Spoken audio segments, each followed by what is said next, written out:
and incorporate it into future trainings. We get a ton of questions, which is fabulous during these webinars, and sometimes we're just not able to answer all of them. So we'll do our best to answer as many as we can, and we will definitely be prioritizing answering questions about adult behavioral health HCBS authorization specifically. And just as a reminder, as we will be posting this recording on the MCTAC website, if people listen to this at a future date, information and timelines are current as of the date of this presentation, which is March 29th, 2016. The last thing I just wanted to remind everyone about is if you look to the right-hand side of your screen, there's a chat box. If you can chat in your questions to the chat box, that's the best way for us to try and answer them, which we will be able to do towards the end of this presentation. Okay, so for those of you who might not be familiar with MCTAC, MCTAC stands for the Managed Care Technical Assistance Center. We are a training, consultation, and educational resource center that offers resources to all behavioral health, inclusive of all mental health and substance use disorder providers around New York State. Our goal is to provide training and intensive support on quality improvement strategies, including business and organizational and clinical practices, to achieve the overall goal of preparing and assisting providers with the transition to Medicaid managed care. We've been doing this work for almost about 2 years at this point, so we have a lot of resources and past trainings that all can be found on our website, and I would encourage those of you who might be not as familiar with MCTAC to visit our website and check out some of our tools.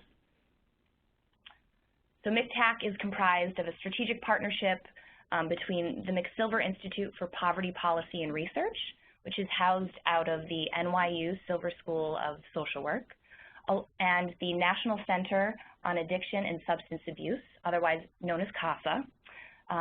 This strategic partnership also includes other partners that reach across New York State and have various areas of expertise. So these are some of our partners included on this slide here. And here's the agenda for today. I just kind of walked through the introduction and welcome. We are going to be covering the Adult Behavioral Health HCBS prior and or continuing authorization request form. We are going to talk to some of our plan and state partners, and we actually have a vignette, an example of how to fill out one of these authorization forms that we'll be going through.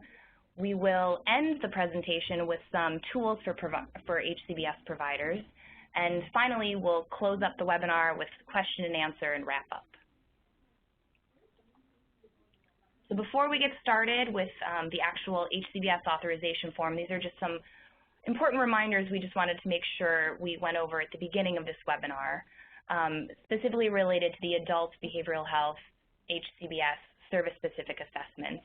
And just as a reminder that managed care organizations approve the plan of care and issue a level of service determination that is to be completed within 3 visits and no longer than 14 days. It's also recommended that HCBS providers talk to the managed care organization to determine their specific health plan's process as it relates to length of stay and authorization for the 3 visits. Okay. And with that, I am going to welcome and pass along to our colleague, Roddy, who's going to take us through the next few slides. And Roddy, just let me know when you'd like me to advance. Okay, great. Thanks, Megan. Can everyone hear me? Yes, thanks, Roddy. Megan, okay, great. So if we can get to the next slide and talk a little bit about the process for requesting these HCBS services. We'll talk about, go over 2 processes. One is the process for prior authorizations and then the process for concurrent reviews. Most of you are probably familiar with the form that was sent out a month or so ago on how the form that needs to be completed for HCBS services. For once the HCBS provider has come up with the goals and objectives for the Hcbs service, and it's an initial request. We expect from the plan side that the form is completed for every prior authorization. So our expectation at the plan side is that this form is sent to us. It can be sent electronically via fax, any way that works for the provider and for the plan. But this form needs to be completed and sent over for any prior auth request. Once the services are in place and authorizations are in place, then you need additional services and you need concurrent. We're requesting additional sessions as part of a concurrent review. When you're doing that, the submission of this form is, optional. You don't have to do this, but you could. The providers can either complete this form and send it to the plan, or you could just call the plan telephonically and request additional sessions. So if we can go to the next slide.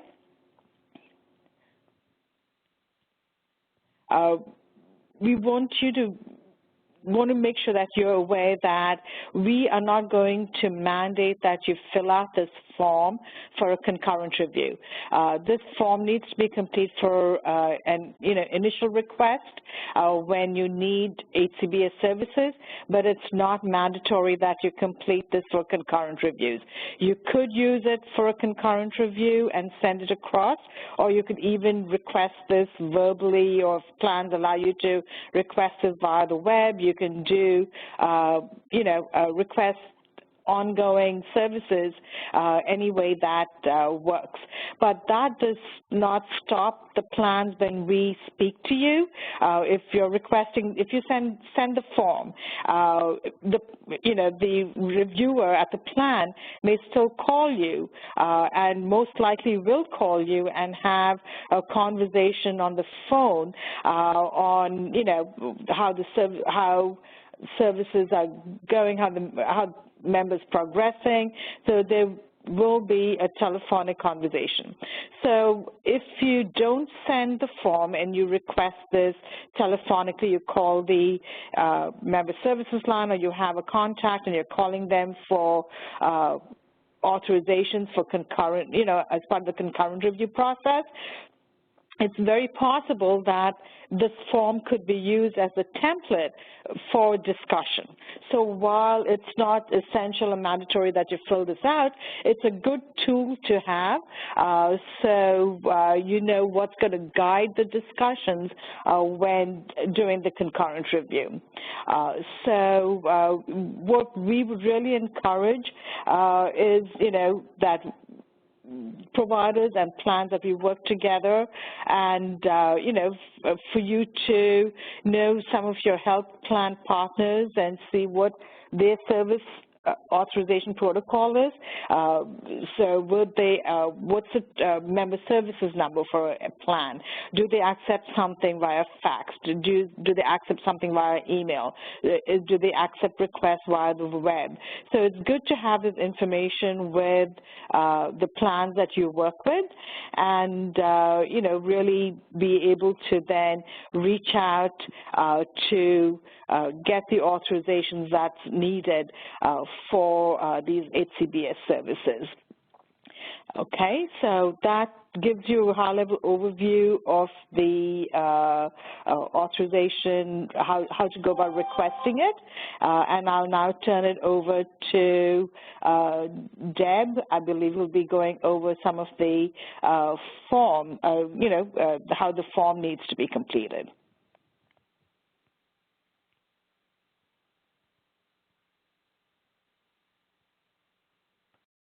Hi, can you hear me? Yes, thanks, Deb. Great, hi, thank you, and thanks, Rodney. This is Dr. Deborah Rose. I'm Director of Hcbs Services at Health First. I also have my colleague, Gracie Pichardo, who is the Assistant Director of Behavioral Health for Health First, on the line, so she'll be available later to answer questions or participate as well. Just one quick comment before I go into my content regarding the form. I think that many of you have seen drafts of it, and it's certainly posted, but you should be receiving soon from your managed care partners a new form with the managed care information on it. We've been asked to add our logo, our fax numbers, our contact information, etc., so that the form can be personalized to the plan and informative to you. So that should be on its way, and I would expect to see them pretty soon. Next slide, please. Thank you. So what I'm going to do is go over the form just a little bit, some of the details, and we've created a sample member for you, John Jones, in this case. As Roddy has spoken about, the first thing that you'll see is a prior auth request or a concurrent review request. Again, we really need the prior auth request so that we can generate the auths for services. That's at the time that it's initiated. The concurrent review is for ongoing services. And in the case of Mr. Jones, we're looking at a form that represents ongoing services. The little bit line through line is the member name, date of birth, phone, email, address. It's all pretty obvious. The Medicaid ID, which you all, I think, are familiar with. The plan ID is used by some managed care plans and not others. It will be specific to the managed care plan, so those will be unique for the member and for the managed care plan. The health home in this case is the lead health home, and the health home care manager is who's the assigned care manager who's working with the member. You may see some forms that have included a request to include the care management agency because that's helpful information as well. Not just the lead health home name, but the name of the agency that that care manager is coming from and working with.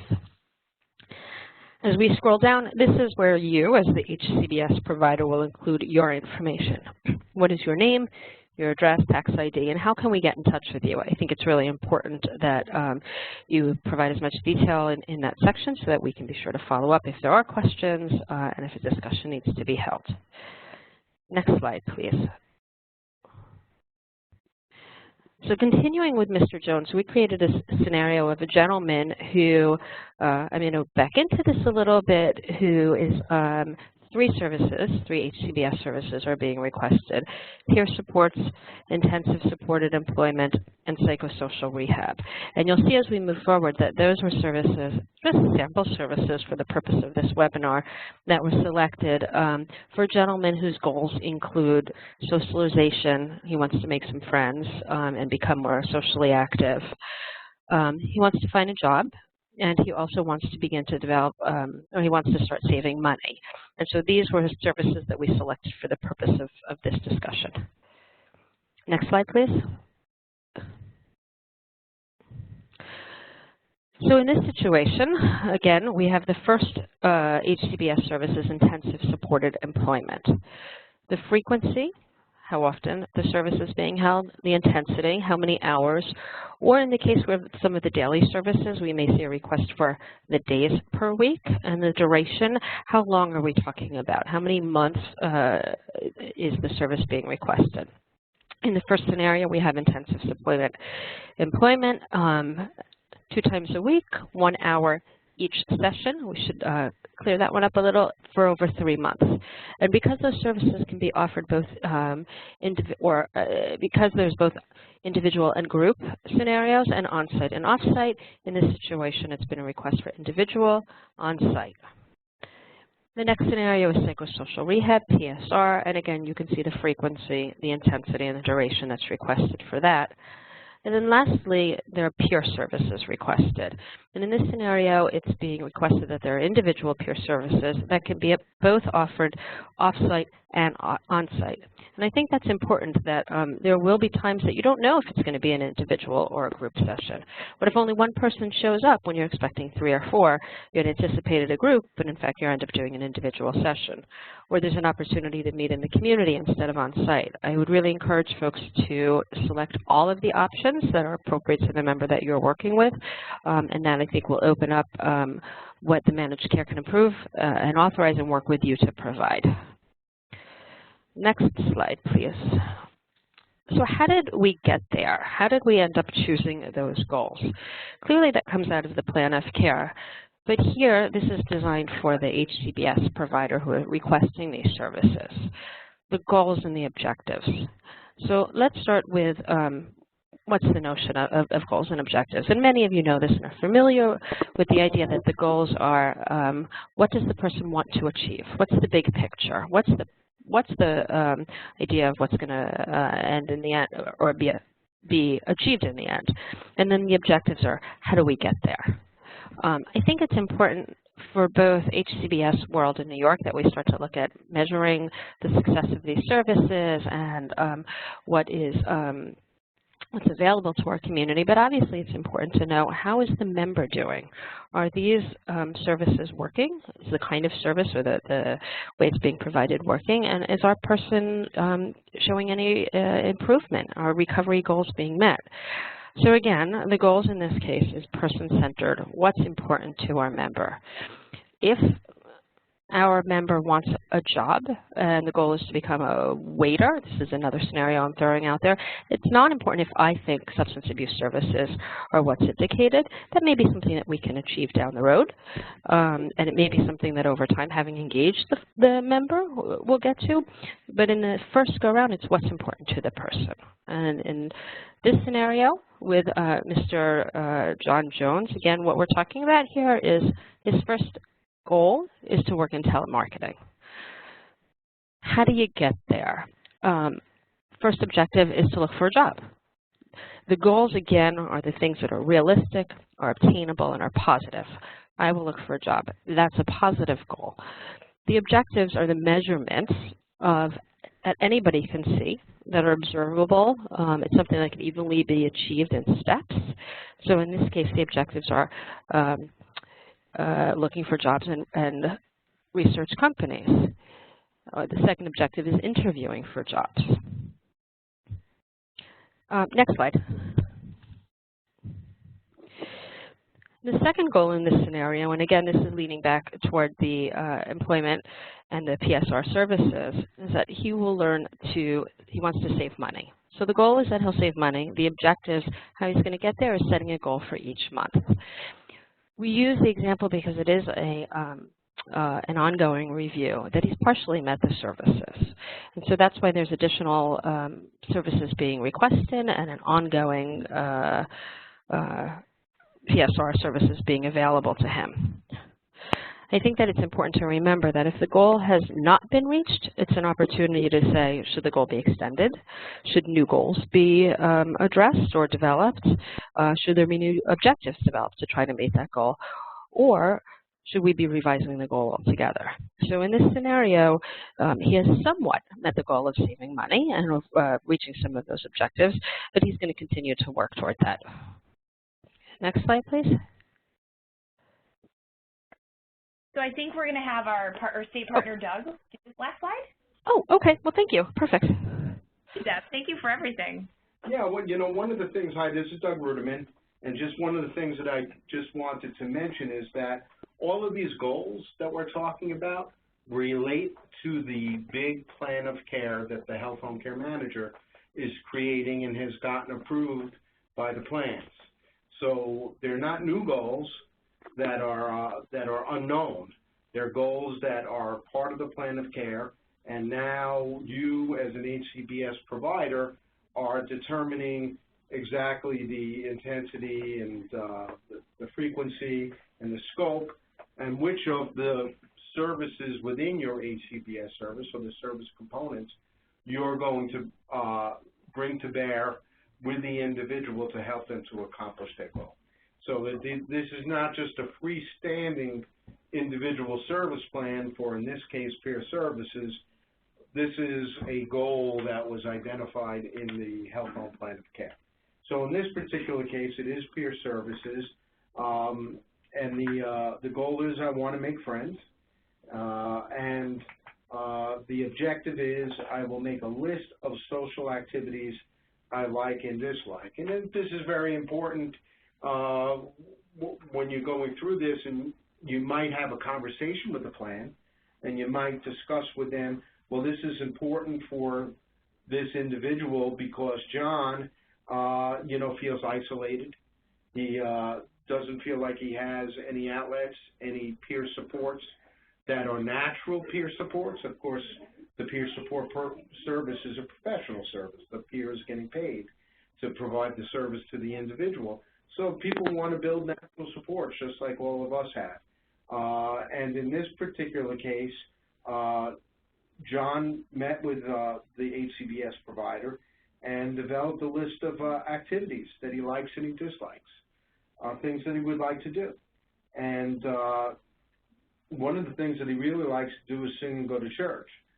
And he also likes to read.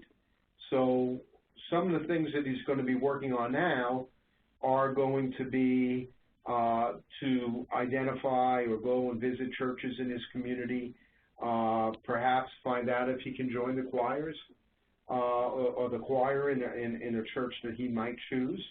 And he's also going to join some kind of a reading group or a book club or something like that, which are all helping the person to integrate into their community and become less isolated and hopefully feel like they're, you know, accomplishing what they want to accomplish in their life. Objective number 2 is I will identify and join agencies and groups that offer the activities I like.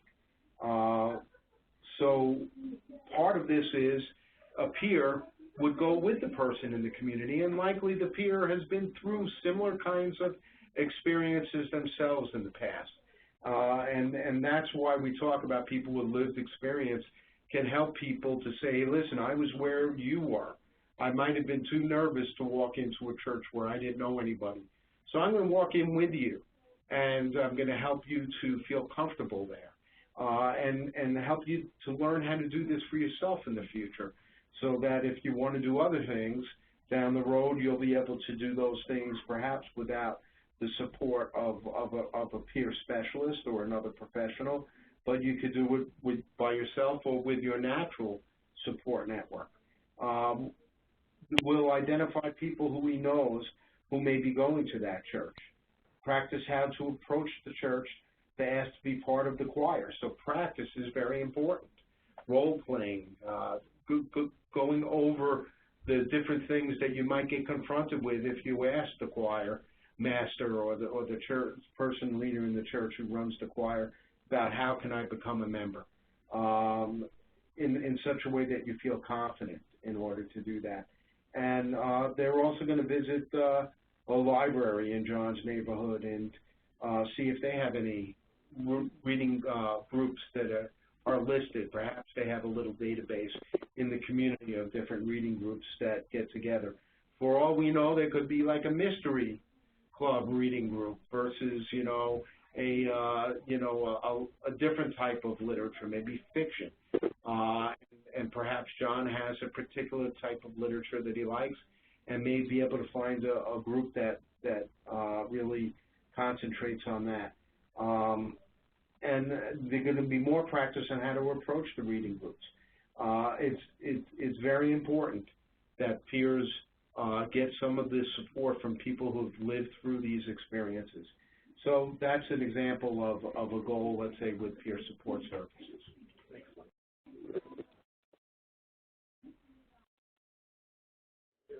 Okay, the next slide, describe any or other barriers or obstacles to the member's goals. And apparently, John doesn't have any obstacles now. But normally what you would have in here is, I mean, there's a reason why the person hasn't been able to successfully accomplish these goals without your support. So in this area, you would probably write down things that you have discussed with John and determined are things that make him tentative to go out and do this. And it might be that, yeah, that he's very shy. It might be any number of things that he's new to the community. He doesn't know where these places are. It could be that maybe he doesn't feel like he looks presentable. So there are all different kinds of things that are barriers and obstacles. I would love to see us be a little bit more, you know, strength-based, and maybe also list down some of the good strengths that John has, that he really wants to do this, that he's, you know, he's attempted this in the past and has had perhaps some success in a different location at a different time in his life. and now he wants to try it again. So although we're asking to list the barriers because that helps to describe the necessity of the service, please don't forget about strengths that individuals bring. And then the individual is going to attest that the member has elected to receive all of these by checking this. Is going to, both the individual and the provider, excuse me, that they requested those services, because don't forget, to get an HCBS service, you need to not only need them, but you have to want them also. So, the second one is I have communicated with members' health home care manager. It says not required, but I think that what we've talked about with all of our webinars that we've done with our friends here at MCTAC is that communication, and communication are the three most important things in this process. And the third one is I have communicated with the members' managed care manager. And again, it says not required, but it's probably good practice to do that stuff. The HCBS provider signs it, the individual signs it, the individual, the signature of the provider, and they're printing their name and their title. I'm sorry. So. Okay. All right. Thank you, Doug. All right. So this is Meg, and before Boris closes off with some of the rest of our material, I just want to encourage everyone, we are going to wrap up with a question and answer session at the end. So if you could start to chat in your questions, I know some of you have been doing that already, so thank you. But just so everyone could start chatting in your questions now, so we have a little bit of time to go through it before we start answering. So Boris, if you want to take it away. Sure, thank you, Meg. So before I jump in, I also want to just remind folks that even though this is the entire state HCBS providers were invited to this webinar, but just to remind folks that the New York City adult HCBS services went live on January 1st, and that for the rest of the state, they're going live on October 1st. And what we're talking about here is very much pertains to the rest of the state, but will not be implemented until October 1st, potentially the earliest. But definitely for New York City HCBS services, this is applicable now. So I just wanted to underscore that. And also, as we've said before, MCTAC has a number of tools that's already up and live, a number of tools that are in development.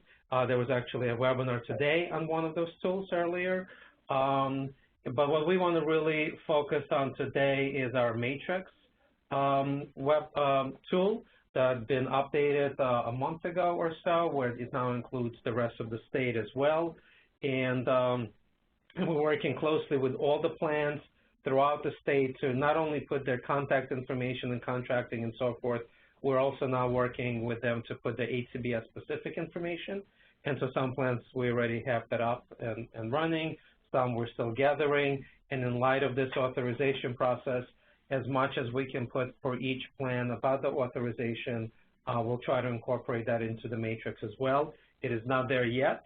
And again, just to remind folks about the matrix,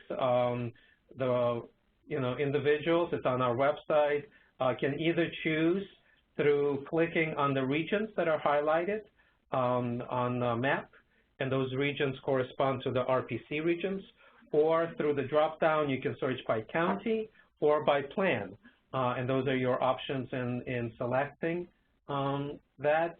Then when you select a particular region, for example, all of the plans in that region would come up with a quick snapshot about that plan, if they have a BHO, what counties they participate, and so forth. And then when you select one of the plans that you want more information, so here's an example of Health First, you can see all of the tabs above that has information on general information, contracting, utilization management, credentialing, billing, pharmaceutical, all. And as I said, we're incorporating more and more of the HARP information, and or I should say HCBS information for each plan as well. So we strongly encourage folks to use this tool. because again, we've spent a lot of time, the plans spend a lot of time, and we're updating it as we get new information. And so with that, I think we'll turn this over back to Meg and open this up for Q&A. So thank you, everyone, for joining us. We're going to take just 30 seconds to look at all the questions that have come in so far and start to go through them. So if you bear with us for about 30 more seconds, we'll be right back with a couple questions to answer.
Okay, folks, we're back, and I think we have a number of questions. But before we get to the questions, there's, I think, just to kind of repeat some of this information that was presented, and I think that will answer a number of questions that came in during the presentation and so forth.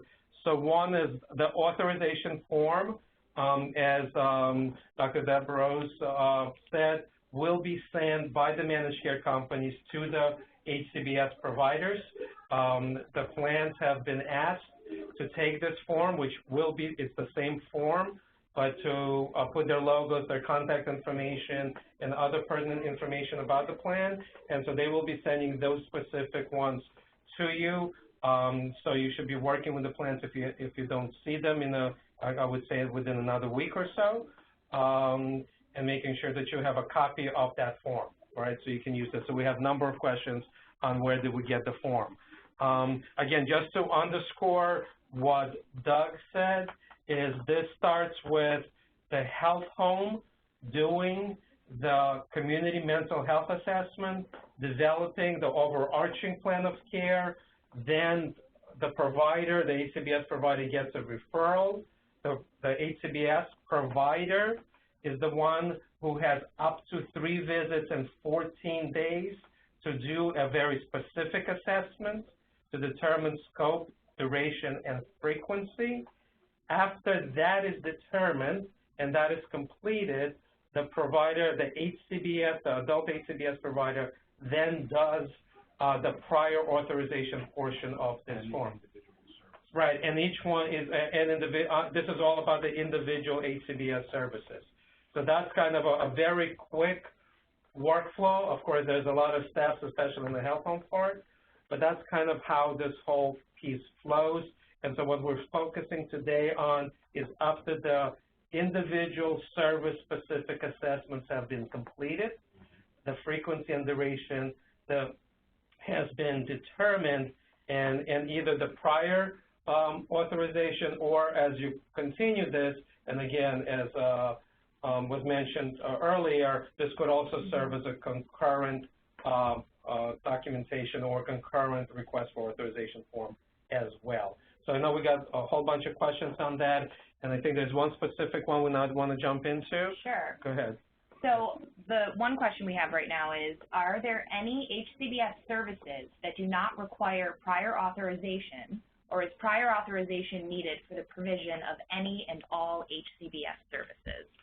Yeah, the crisis services, the short-term crisis residence and the intensive crisis respite, the short-term crisis respite and intensive crisis respite do not require prior authorization, but but there would be concurrent authorization perhaps once the person's in that program, and there would be some expectation of working with the plan and with the care manager to plan for the person's moving forward from that short-term or intensive crisis respite. Great, thank you, Doug. But all other services will require prior authorization. Yes.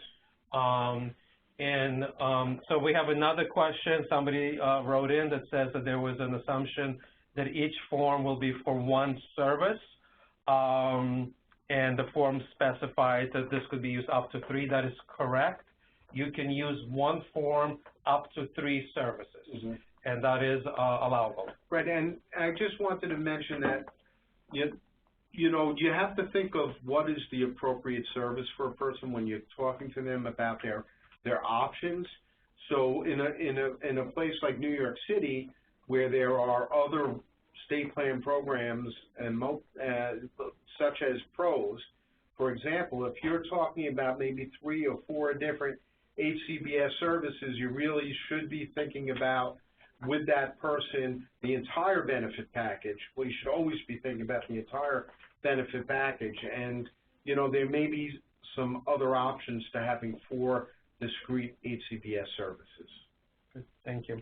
Another question came in, just confirming that the Hcbs provider can choose both the individual and group modality on the Auth form. That is correct, but again, just as a reminder, please make sure you refer to the manual, the Hcbs manual, that talks about which services you can provide group and which services are only allowed for individual.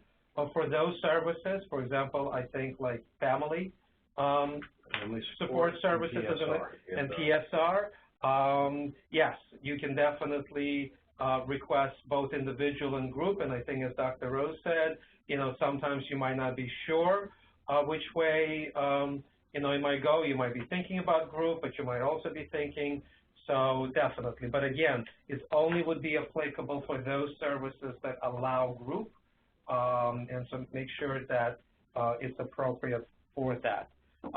So the question again, and I think this is kind of a recurring question in general that comes to MCTAC, will the Hcbs providers have access to the health home plan of care? Again, making sure, as we said, this needs to be related to and linked to, in some degree, to that plan of care. I think the answer is yes. I think how people get access to it probably would vary by the health home leads. You know, also the managed care company might have that information, so you would need to talk to that case manager and or managed care company on obtaining that. There is no one necessarily way you would go about doing it from that perspective. Okay, let's see what else we have. So the objective in the examples used do not indicate frequency of service, whereas the frequency and duration, I think, Meg, if we can go back to the presentation and go backwards. I just want to make sure we're saying the right thing. I keep going. It's almost towards the, so we're not trying to make anybody sick here. Yeah. No, we went too far. We go to the first page. Yeah, I think it's like the first or second page of the, one more? Yep, one more. Okay. One more, we're getting there. So I think, so here we're talking about, so here's where you have the frequency, intensity, and duration that's indicated. I just wanted to actually show this to folks. And you would list out each service and then indicate frequency, intensity, and duration. All right, let's go to other questions. Let's see what we have. Okay, are there any word yet on the rates for the Hcbs for rest of state? I think that is in development and hopefully will be out soon. So as soon as MCTAC knows of it, we will make sure we blast it out to all of the providers. But as far as we know, those have not been released yet, but hopefully soon. All right, let's see what other services.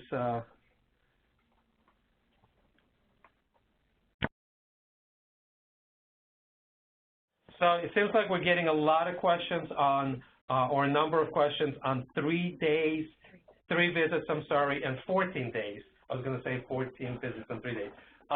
So again, just to say that one more time, what we mentioned in the beginning of the presentation, the up to 3 visits and 14 days refers to the assessment that is conducted by the HCBS provider, and that then creates the individual service plan, right? And that assessment will allow you to create this document and specify frequency and duration going forward.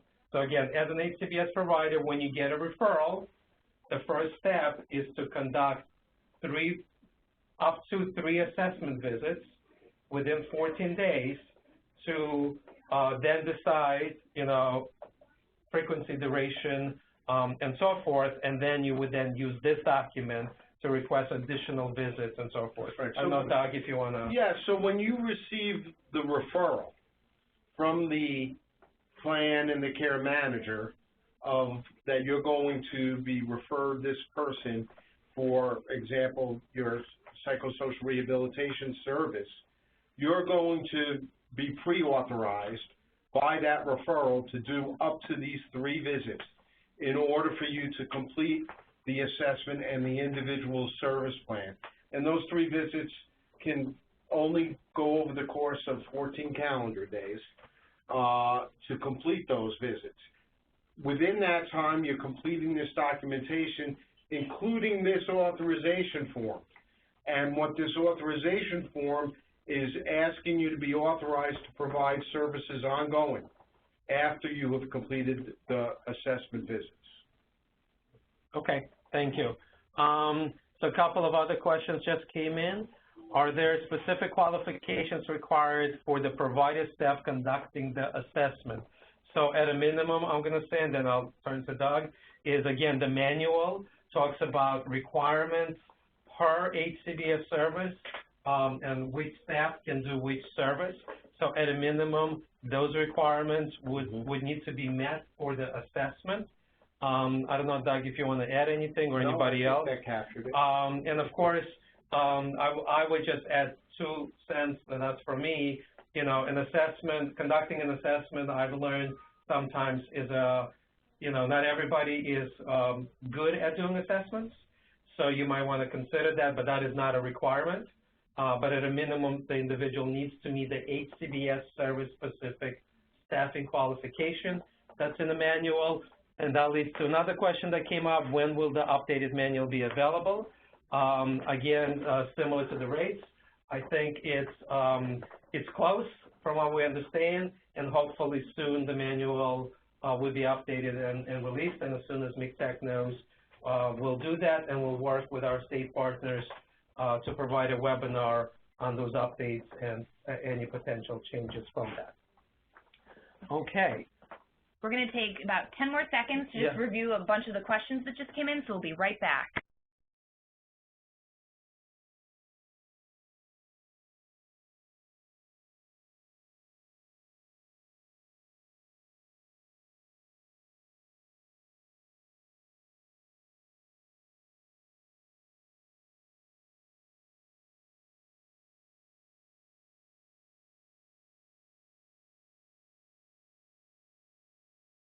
Okay, hi.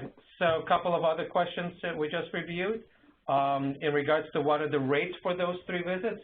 So the rates are the same. The billing codes are the same for those 3 assessments. There's no specific assessment rates or codes.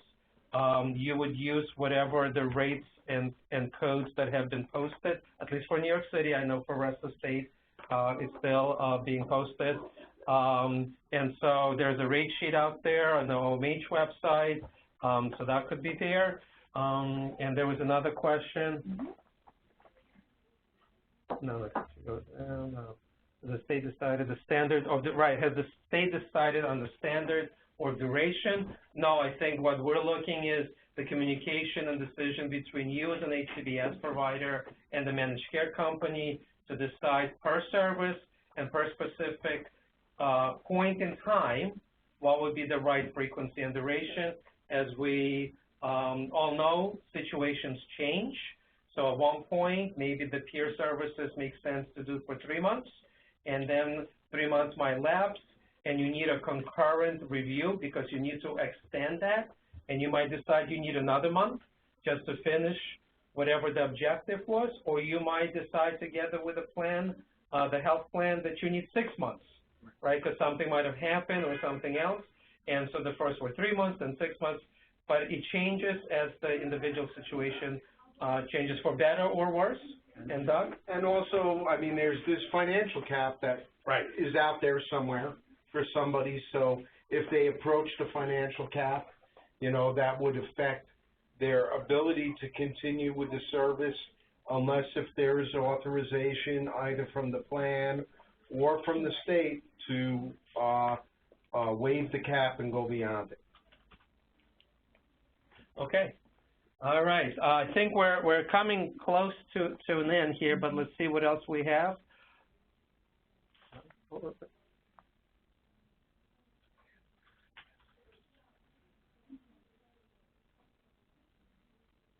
Okay.